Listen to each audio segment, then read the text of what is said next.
The word jihad is mentioned in the Quran about 41 times. The words mercy, peace, and compassion are mentioned about 355 times. Yes, come in.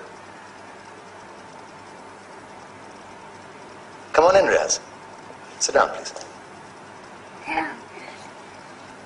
Contrary to popular belief in most Western cultures, Islam is a religion that preaches peace and tolerance. Yes, Patricia.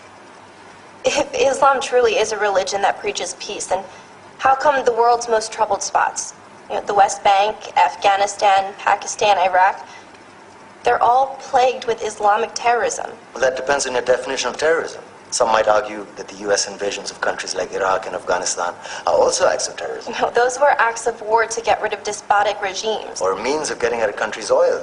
Conspiracy theories. Well, Yeah? yes, please. Go ahead, Riaz. Mr. Khan is right. I mean, if we're talking about terrorists, the world's biggest terrorists are the white superpowers. Come on now. No, really, stop and think about it. Explain 9/11.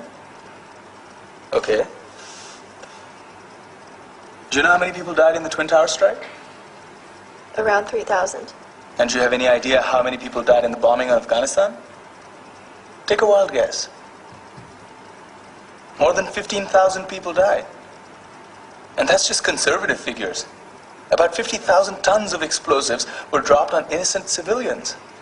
Men, women, children. Yeah, but that was because of the Taliban. Now that you brought it up, did you know that the Taliban was a creation of the CIA to fight the Russians? Whatever. They were still harboring terrorists. Yeah, right. Terrorists that were never found.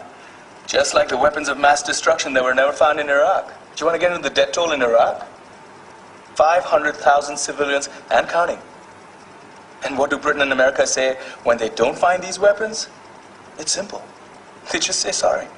And still refuse to relinquish control of these countries. What are you trying to say? What I'm trying to say is that just because you're American, wear a fancy suit, and call yourself the president, doesn't make you any less of a terrorist. I'm saying that if you don't stop meddling in other people's countries, you will face a backlash. If Muslims like you feel that way, then why don't you get out of our country?